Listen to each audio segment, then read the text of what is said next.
Let's talk about micro lecture, and let's start going through the syllabus. So course number is 2320. We have two sections, 0201 and 0001.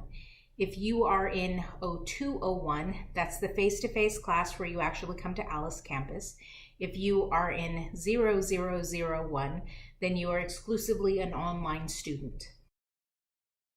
It's the science department, academic general education. This is a spring of 2023. As far as meeting time goes, for our online section, for meeting time, it's asynchronous. There is not a specific time where you will log on and I will be teaching class like I am talking to you right now. And it's a live feed. I have recorded all of the lectures. They are available online. There are times that you can log in to get help, which I will talk about in just a moment. But as far as meeting, face-to-face on life size, that's not going to happen. So it's asynchronous. For our face-to-face class though, that is going to be on Tuesday, Thursday on Alice campus from 11 a.m. to 12:20, and that is going to be in room 214 here on the Alice campus. I am Ronica Williams. I've been teaching micro for about 7 years now. Before that, I was teaching exclusively Anatomy and Physiology 1 and 2. If you need to contact me or email me, please use Blackboard email, but my preferred way for you to contact me is using my cell phone. This is the best way to contact me. My cell phone number, which please take the time now to either write it down or put it into your phone under Biology Professor or Ronica Williams, whichever you prefer, is 361-455-6464. I always have my cell phone, always. Even if I'm in class, I will have my cell phone.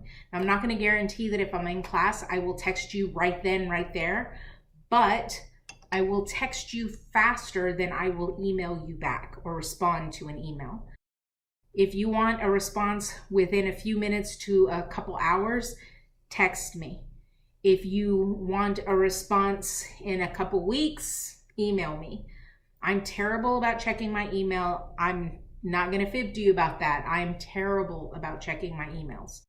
But if you do email me, because you're just bound and determined to do that, send me a quick text that says, check your Blackboard email, this class, this is my name. And that way I know. But if you can do that, put that in a text. It might just be easier to text me the question. Oh, and by the way, I don't care when you text me. Usually the only times that I don't immediately text you back are if I'm in the shower, if I'm in the bathroom, because that would just be weird. If I am in class, because I'm pretty sure if you were in one of my classes and I just dropped everything to answer a text, you'd be mad at me. Or if I'm asleep. The thing is, if something happens, like your computer shuts down in the middle of something, you text me right then. That way I know I've got a timestamp. This is when this happened. You text me at 3 a.m. I'm not going to wake up to the sound of the text coming through my phone. But when I wake up at 5, I will text you back as soon as I can. Okay, it's 5 o'clock. I wake up. I look at my phone and see if anybody has texted. And I will text you with, I will get that reset as soon as I get to work. I will, look at that as soon as I can. I will reset that right now, whatever. But text me whenever. It doesn't matter what the time is. Student tutoring via life size. For micro specifically, it'll be Monday, Wednesday from 11 to 12 p.m. I will have tutoring hours that aren't necessarily micro specific from 12 to 2 and from 3:30 to 5. Those blocks of time are times that I am not in class. If you cannot meet during those times, it's fine. Text me and tell me I can't meet during that time, but I can meet, at this time, and we'll coordinate so that I can get online on life size with you to help out. If 7 o'clock at night, 8 in the morning, great. If that's when you need the help, that's when you can meet, that's when I will get on. But you need to let me know that. In that vein, if nobody shows up during those blocks of time within the first 10 minutes, I'm going to log off. That doesn't mean that I'm unwilling to log back on later. It just means that I've got other stuff to do. Let's say you can't meet at 12 o'clock, but you can meet at 12:40. Okay, text me and say, hey, Miss Williams, I'm not going to be there at 12, but I'll be there at 12:40. I just can't get there until then. Okay, I'll set an alarm on my phone for 12:35. I will still log on at 12 o'clock. Nobody shows up by 12:10, I'll log off. But when my alarm goes off, I'll go, oh, okay, I gotta log back on. So I log back on at 12:35, I wait for you at 12:40, and then I help you with whatever you need help with. I'm fairly flexible when it comes down to it. You just need to tell me so that I know. Basic information, this is Biology 2320, Microbiology for non-science majors. It's 3 credit hours, 3 contact hours, and the recommended co-requisite for the course is Biology 2120, which is the lab section. For the course description, it covers the basic microbiology and immunology and is primarily directed at pre-nursing, pre-allied health, and non-science majors. It provides an introduction to historical concepts of the nature of microorganisms, microbial diversity, and the importance of microorganisms and acellular agents in the biosphere, and their roles in human and animal diseases. Major topics include bacterial structure, as well as growth, physiology, genetics, and biochemistry of microorganisms.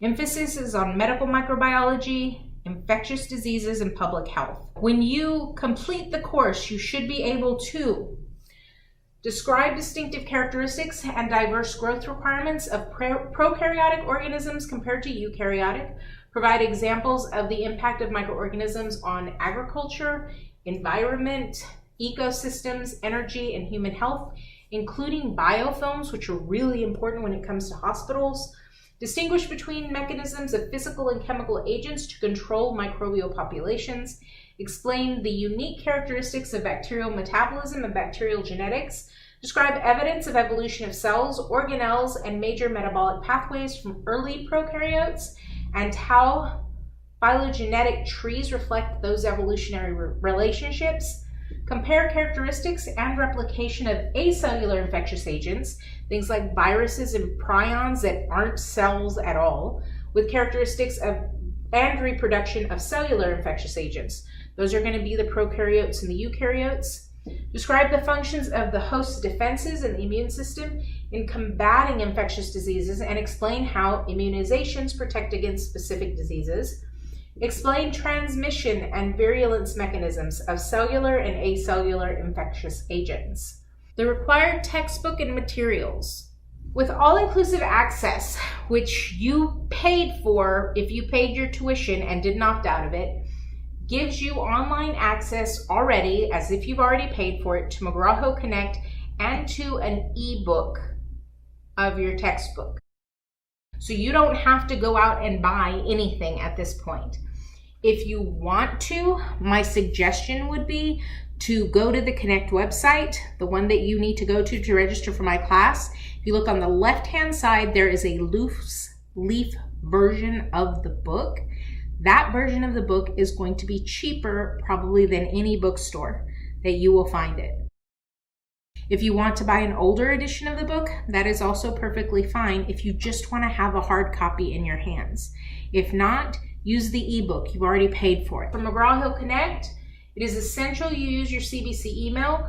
Please use the name associated with Blackboard. It helps the two programs to interface properly. If you have a nickname, if you've changed your last name and the school hasn't changed it yet, please don't change it for right now for this. For Blackboard and Connect to interface, you do your assignments on Connect and then it's supposed to transfer the grades over to Blackboard.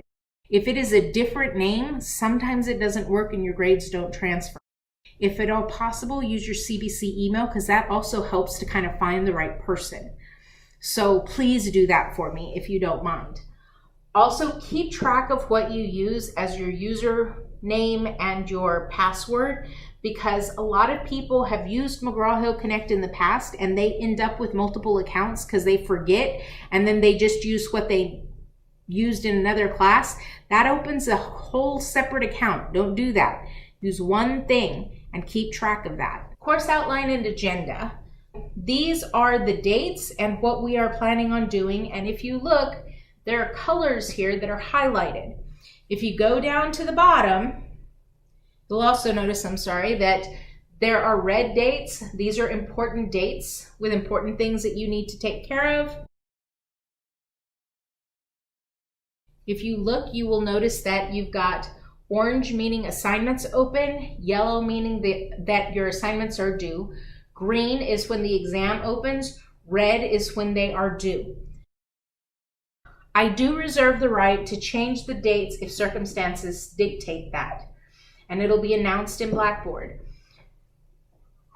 Because we have most of the material online, if something were to happen, like, there's a storm or there's a freeze or something like that and we can't drive on the road and it's not safe, the cool thing about having the online class is everything is already recorded, so you should be able to get access to it. However, let's say some freak accident happens and Blackboard isn't working for a week or Connect isn't working for a week. In that case, I may change how we're doing things. I may say, okay, I want you to review this, but it'll be a homework assignment instead of part of your exam or something like that. But if something happens like that, I will announce it on Blackboard. It's not going to come out of left field. That is something that is important that you are aware of so that you're not doing work that you didn't need to, that type of thing. So keep in mind that if something radical happens, I'm not just going to say, well, too bad, you still have to know. I'll change things up a little bit, but I will make those announcements on Blackboard, so make sure you're following the announcements on Blackboard.